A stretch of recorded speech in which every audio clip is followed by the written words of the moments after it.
Hello Steelers, and welcome to this game, or my first game of Sharp Practice. This is a two fat lardy set of rules for black powder, so from 18th century up to about mid 19th century, taking in pretty much everything from really from the American War of Independence all the way up to, and probably including almost the Franco-Prussian War, or just before that at least.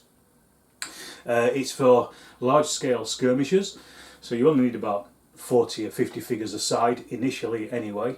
I've always had my eye on this for a long time, but I recently bought it at the start of this year, 2021, just to really give it a try out. I've heard lots of good things about it. It's probably one of the more famous of the Two Fat Lardies games, along with Chain of Command, for example. And I've always had my eye on it from a Napoleonic point of view. The rules themselves cover the Peninsular War, the war in Spain and Portugal. I don't have a great interest in that particular part of the Napoleonic War, so that's kind of why I've always just really not looked at it so much. But in the 2020 Lard mag, Joe McGuinn wrote a great article on the 100 Days campaign, which I've got far more interest in. If you check out the Two Fat Lardies website, you'll see the Lard mag is there. I should add also that there is an article in there by yours truly, so do check that out. It's only about £5 and it's nearly 200 pages of lardy goodness. But Joe has written the lists for the 100 Days campaign, which is my particular interest in the Napoleonic Wars. So this really perked my interest up a little bit more in Sharp Practice, and that's kind of why I went over the edge and got into it.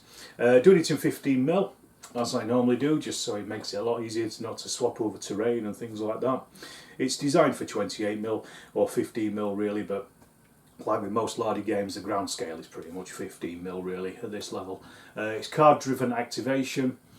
I'm not going to go too much into the rules today, largely because there's probably plenty of other videos out there that do how to plays and things, but what I will do is I'll just go through the game itself and see what happens.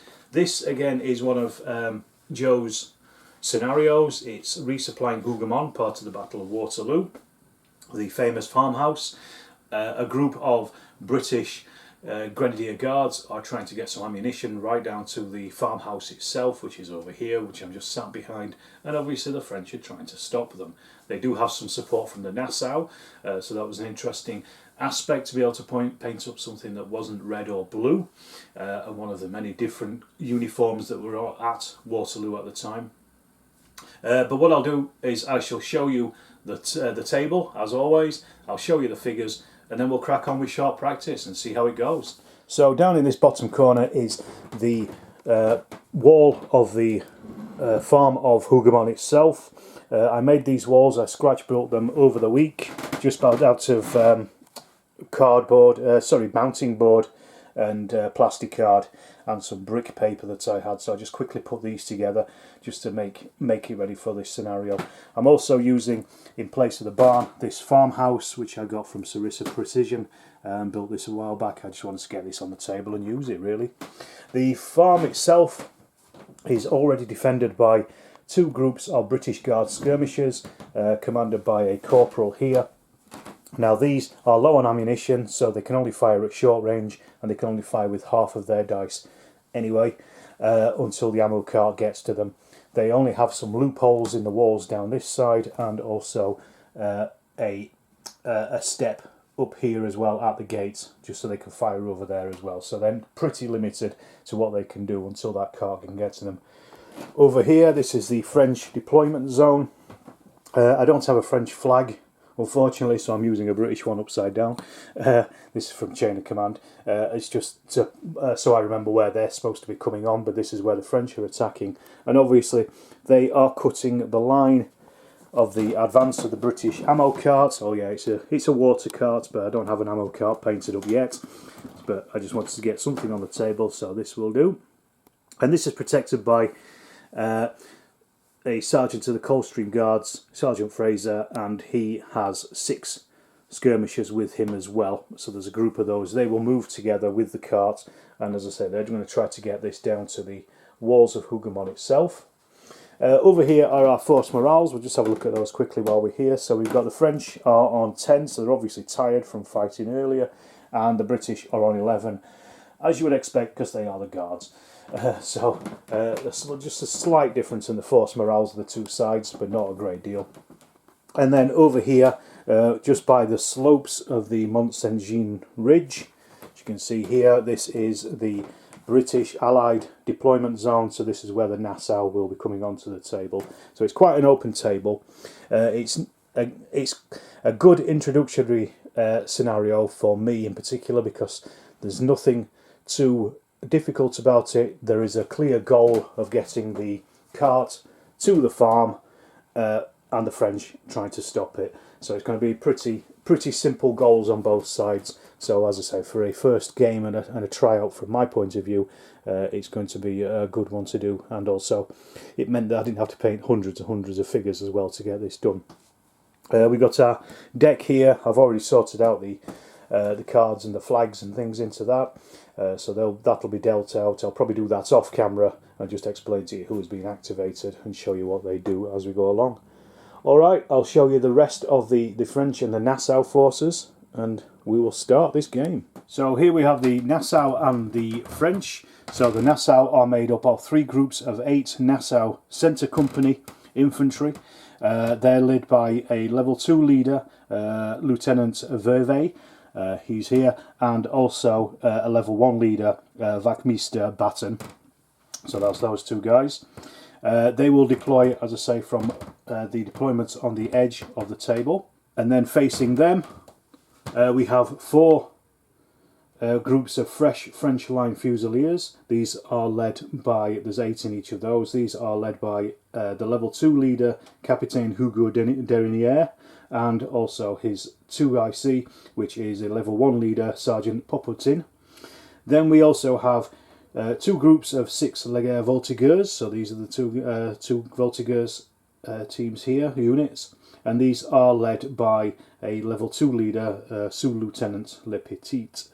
I didn't have enough Voltigeurs painted yesterday, so literally I had to sit down for a few hours and bash these 12 out for this particular game. These by AB Miniatures, really lovely figures, well worth having a look at if you get the chance. As I say, Sharp Practice is a card-driven game. I'm going to mostly pull these off camera, just because it'll probably get a bit boring just watching me pull cards out. But for the first round, I'll just go through and just show you how we do and who gets activated first. So give them a good shuffle. Each side has got 4 flags in there. There's a tiffin card, and then I've also put in the leaders cards as well. So let's draw and see what happens. Right, so the French get a blue flag first of all. Another blue flag. And then we get a red flag. 3 cards of any colour that are flags drawn in succession means there's a random event. However, it only occurs if something has been activated in the previous turn. As this is the first turn, nothing's been activated, so we'll just keep pulling. So there's another red card. Leader 1. Okay, so that's our French leader 1, so that gives them a good chance to bring on some of their units or all of their units straight away, so they'll probably do that. So the French have brought on their infantry, the Fusiliers, as a formation, so all 4 of their units are together in one. They may break off into 2 separate ones later on, but right now they're wanting to get across here to attack this cart. As soon as they touch the cart, they win the game basically by capturing it. And straight after, our next card was a French leader 3, which is the Sous-Lieutenant Petit with his skirmishers, Voltigeurs. He's brought those on. These are classed as light bobs, so they can actually deploy up to 9 inches away from their deployment zone. So they have done. They've come as far forward as they can, creating a screen for the formation behind them. So let's see what happens next. Let's see if the British actually get a chance to move. So I've just drawn a tiffin card, so that ends the turn. However, the British have 2 cards in hand, as do the French, so then we go on to the activations by cards. The French can't activate anything because everything's already activated, so it really makes no difference to who goes first, but the British, the Allies, can use their 2 cards to activate something. So they're going to activate Sergeant Fraser and his mob to move, and then they're also going to deploy the Nassau as well, since the French are on the table. So I'll get those set up and I'll show you what's happened. Sergeant Fraser and his boys were able to move 7 inches forward. Because they're in skirmish order, they could actually move an extra d6, but the wagon can only move on its normal dice roll, so they're trying to protect that, so they stayed with it rather than running forward to tackle the French. The Nassau have also appeared as well in the trees over there. They've come on in line formation because the column doesn't really give them any bonus in moving unless they're on a road. So I just figured put them in line so they're ready to hit the French in the flanks as the French are coming in here. That's the idea anyway. So next turn. The first card for the next turn was the French Voltigeur leader 3. He's a level 2, so what he's done is he's ordered the 2 separate Voltigeur units to move forward to see if they could fire at the British skirmishers over here. They were just out of range.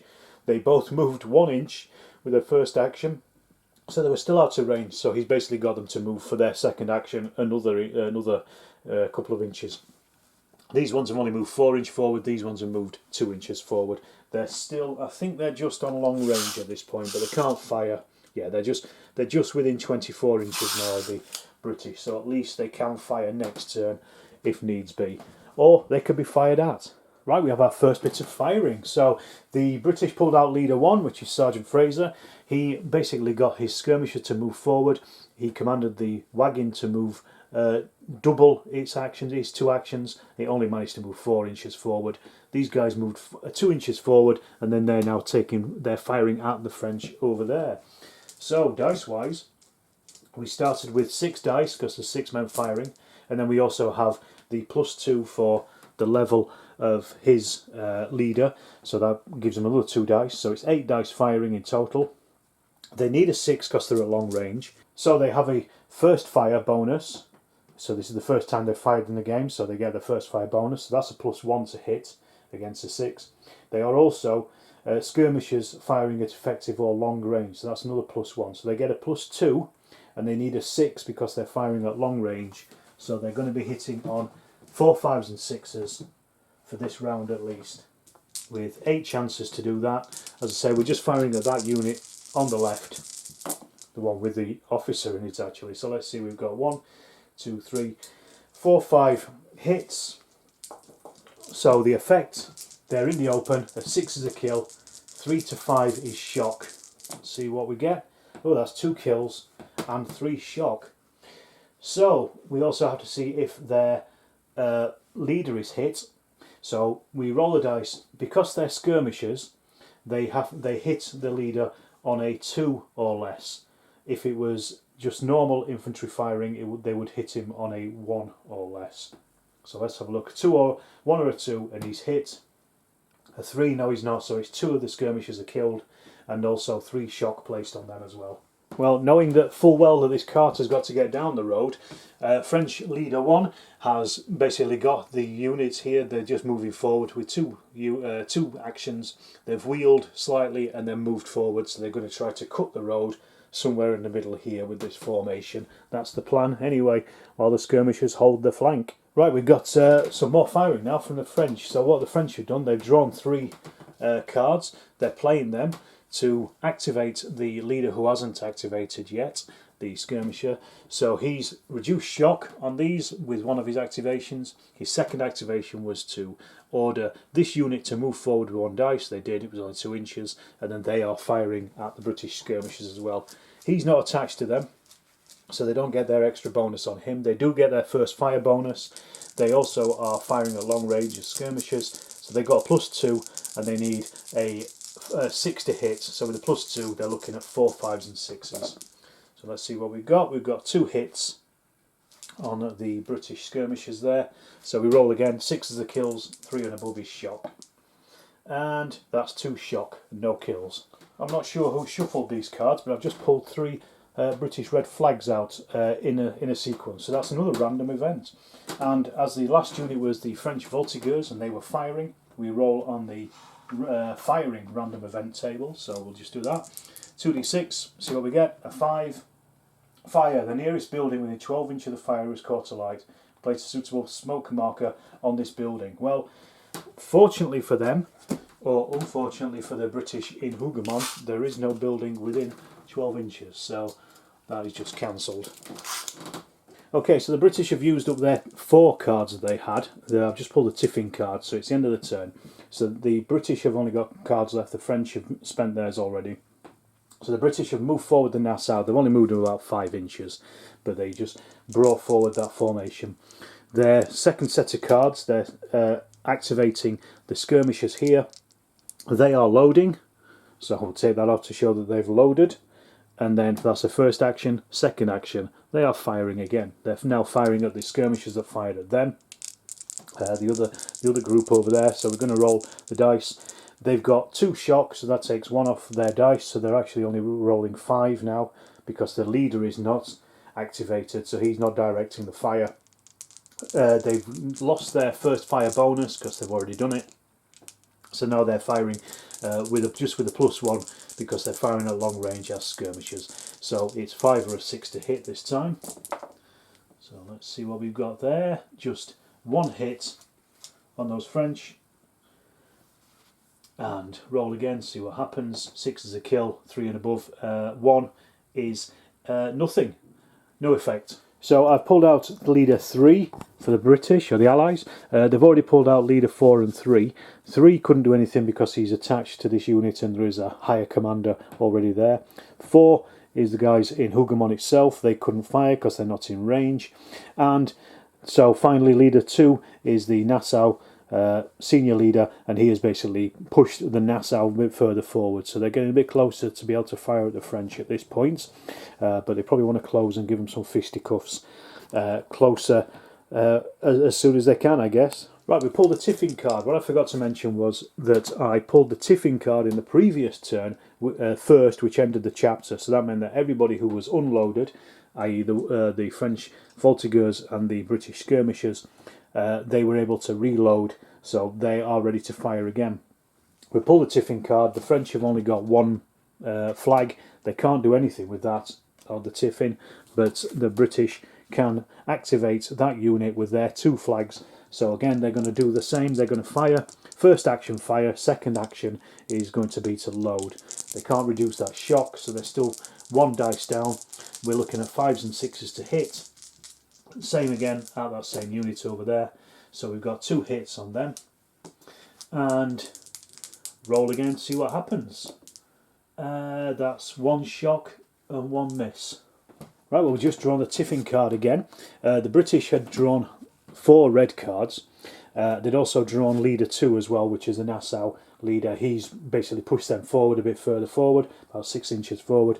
And the British then spent their 3 cards to activate Sergeant Fraser. He has reduced shock on the skirmishers and suddenly remembered what it is they're supposed to be doing. And he's got the ammunition cart to move with 2 of its actions along with his men. And they've just shifted down about 10 inches down the road, trying to get as close as they can to that farmhouse. I keep pulling the tiffin card pretty early on. I only drew 3 cards then, a red flag and 2 blue flags. And then the tiffin card came up. So the French used their blue flags to activate their formation, and they've basically just moved forward to try to cut off that cart as much as possible. That's the plan of action here. They're just going to bear down on it and hopefully hope for the best, charging forward. So on to the next move. Right, there goes the tiffin card again. We've had a little bit more movement this time. The Nassau have moved forward. They're now almost cutting that road. They want to get onto the other side of it really before they start firing at the French to get this behind them as a screen. Sergeant Fraser and his men have managed to move down the road a little bit. The French only drew 1 flag card, so they can't do anything with that in tiffin, unfortunately for them. The British have 3. And because all their units activated, they can't spend those on anything. They needed a 4 to get a bonus activation, which probably would have been the cart anyway. So let's just move on to the next turn. Okay, so we just pull the tiffin card again. There's 1 in 16 chance of it appearing, and it seems to appear within the first 4 or 5 cards. But anyway, the Allied had collected 2 red flags. the French had also collected 2 blue flags. So we go on to the activations of units that haven't yet activated. So far, all that had activated in this turn was Sergeant Fraser and his wagons, and they were able to get further down the road, and now they're behind the Nassau at least. So the Nassau are firing at the French attack column as it comes in. They're rolling 24 dice, and they are hitting on a 6 because they're at long range. However, they're first firing, so they get that bonus. It's the first time they've fired, and also firing into an attack column gives them an extra +1 as well. So they're hitting on a 4, 5 or a 6 this time. So let's have a look at what happens. This might be quite messy with 24 dice. Let's just see. We've got, I'll take out all the misses first of all, so then we can count. It's a bit easier. It doesn't look as good as I thought it might be actually, but it's still a good number. The French hits will be spread all across that column, the 4 different units in there, and obviously any kills may go on to their leaders. So let's have a look. So we've actually only scored 7 hits out of those 24, so about a third. So we roll again. 6 is the kills, 3+ is shock. Let's have a look. We've got 2 kills in there and 2 shock, so I'm going to place that shock on the front 2 units, and as I say, that is spread. So the first one will get 1 shock and the other one will get another shock, and then we've got 2 kills. So again, they're going to come out of the front 2 units because it just makes sense, and then I've got to roll for the officers, so a 1 and they're hit instead. So we'll do their level 2. Well, see if one of them is hit. No, he's not. A 2.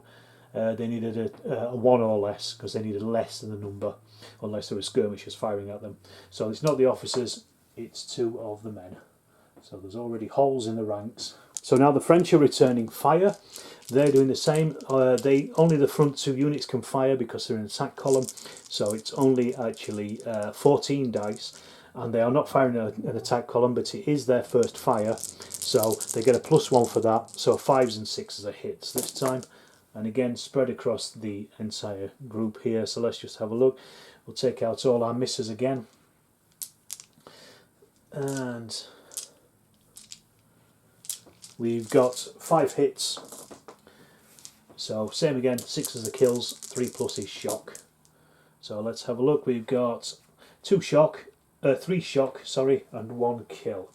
So that means that can't hit the leader because they can't roll less than a 1. So it's just one of the infantry, and each of these units then also takes 1 shock as well. And I'll just mark those French up as having fired. So these were uncontrolled firing as well. So they will continue firing both sides until they're halted by their leader. Okay, we've got our Nassau, leader 2. He has the one in command. He is basically getting this unit yet again to fire. So they've lost a man, so that's 1 dice down. They've got 2 shock because one of his activations was to reduce shock and then direct their fire. Their first action was to load. Their second action is to fire. So they're firing again, still uncontrolled. He hasn't stopped them just yet. But then they get the +2 dice for him firing. They don't get their first fire bonus this time, but they are firing at an attack column, so it's a +1. So looking at 5s and 6s this time because they're still at long range. So let's this time let's get out the hits because there's probably few of those. 1, 2, 3, 4, 5, 6, 7, 8, 9. Bit better than last time. Not bad at all, that. And we re-roll those. Same again, 6 as the kills, 3 and above is shock. So what are we on? We've got 1, 2, 3 kills. And how many shock there? That was 2. So we've got 4 shocks, so that's another 1 on each of the units in there. So they've gone up to 2 now. These have gone up to 2, and then the 2 at the back have got 1 each. And then how many kills we got? We've got 3 kills. So we've got to roll to see if any of those leaders are hit, either of the leaders. So let's have a look. We need a 1 or a 2, and one of them is. A 2, one of them is. So 1 to 3, it's their senior leader. Yes, it's their senior leader, so let's see what happens to him. So let's roll again, see what happens. A 5. It's a light wound. He's reduced his status by 1 level, so he's now to status 1 now. However, that will be a bad things happen roll. So he's a status 2 leader wounded. So we'll roll for the force morale. A 6 is 2 points off the French force morale. That's the first force morale hit that they've taken. That drops them down to 8. We then remove 2 figures. We've already taken 2 off the front ranks, so we'll take 2 from the rear ranks because they would be filling in as they're moving about. Okay, the French have they've basically brought forward their skirmishers here onto the flank of the Nassau. They just move them, double move, so they can't fire. But then they've drawn their leader 1. So what they're going to try to do here is they're going to try to spend 2 cards to activate their pas de charge activation, which basically allows them to reduce shock and move forward 3d6. So what they're going to try to do is try to control the fire, stop the fire, and then pile into the Nassau if that's what they can do. So we're going to roll first of all to see if they can control and stop that fire. These are regulars, so they need a 3 to 6 to follow the orders, otherwise they will just fire. A 1, they remain uncontrolled, so their action is going to be to load and then fire. So instead he has reduced the shock by 1 on one of these front units, meaning that there's only 3, there's 14 men firing, minus 1 dice because of the shock, but plus 1 because of his command ability. He was wounded last turn, so that takes him back up to 14.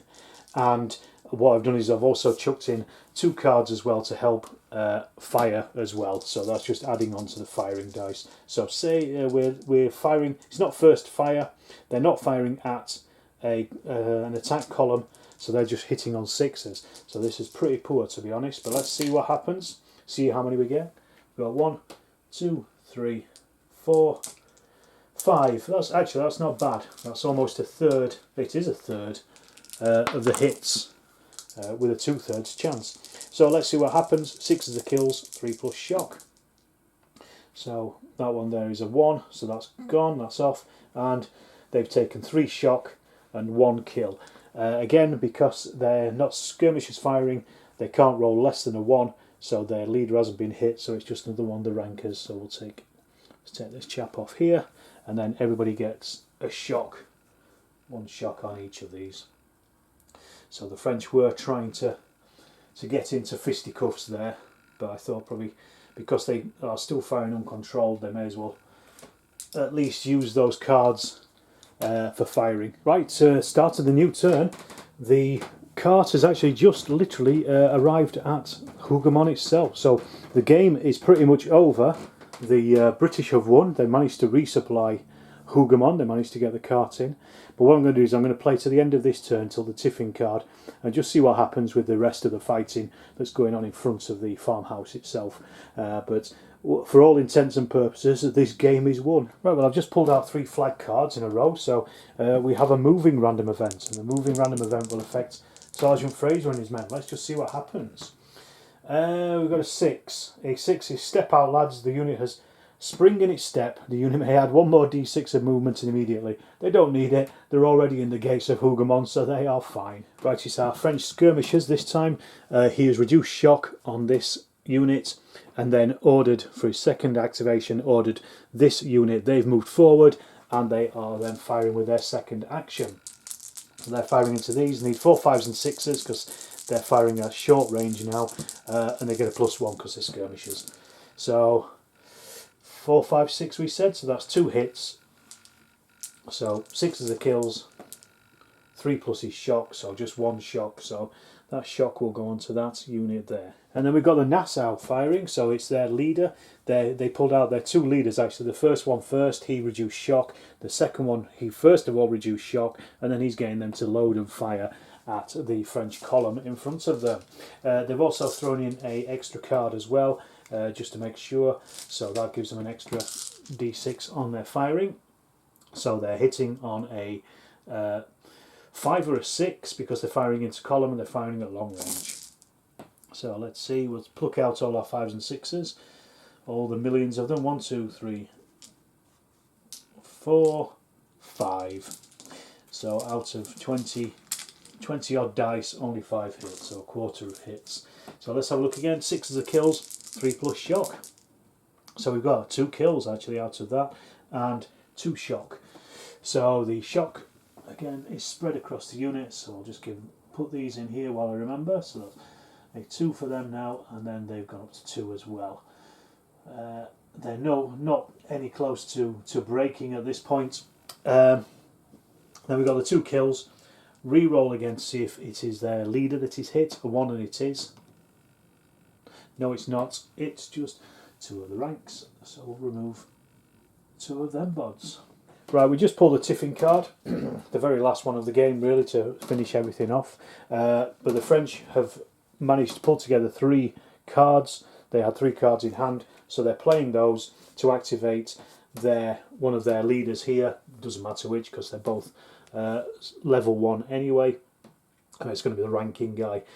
So he is basically just getting them to fire at the Nassau here, and that's pretty much all they can do. This is the last bit of the game, so let's just see what damage the French do.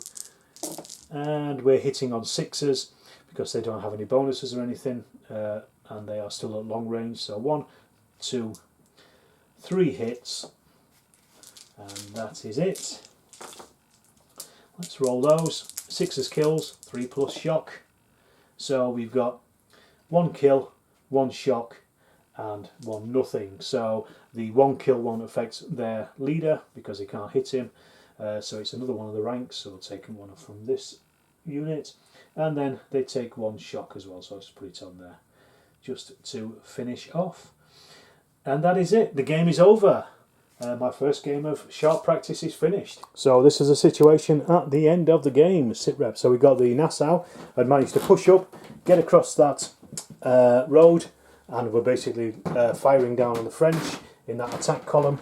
Sergeant Fraser and his men had managed to get the wagon in to Hougoumont itself to resupply these chaps. They'd not resupplied because they only resupplied when the end of the chapter occurred, and it hadn't happened yet. It was just end of turns. The French attack column here had kind of staggered with its uncontrolled firing. But we were starting to bring around these skirmishers to try to cause a few more casualties and maybe take out some of those officers on the left flank. The French over here, what I was trying to do really with them was get them into a position, well, towards the end anyway, to attack the Nassau in fisticuffs. Didn't happen. I wanted to use the pas de charge, which would have given them 3 dice of movement. They were just over 12 inches away, to 13 inch I think. So they may have just made it. There was a good chance that they would have actually made contact and had some fisticuffs, and that was what I was trying to do. Very little effect on them, force morale on either side. Only 2 off the French, and none on the British at all. But as I did say at the beginning, this is a very smallish game, really. I would say from a normal sharp practice game. So and also the fact that they had a specific task to do, which was to get the cart into Hougoumont itself, and once that happened, game was over anyway. I could continue fighting, but there isn't much point because now the British will have those extra skirmishers in Hougoumont to be able to pour fire into the French as well at some point. So the French, I think, are probably on a hiding to nothing at this point. Casualty-wise, let's have a look. It kind of shows you that you probably don't really want to get bogged down into a firefight, not with muskets anywhere, but the French lost 6 infantry, 2 skirmishers against the 3 Nassau losses.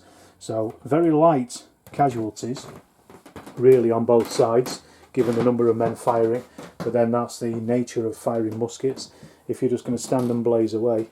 The uncontrolled fire, probably what I might do in the future is with the French, at least, is fire them in a controlled way, spending those cards, so at least the next turn they've got a bit more choice about what they can do rather than just having to stand there and take the fire from the Nassau.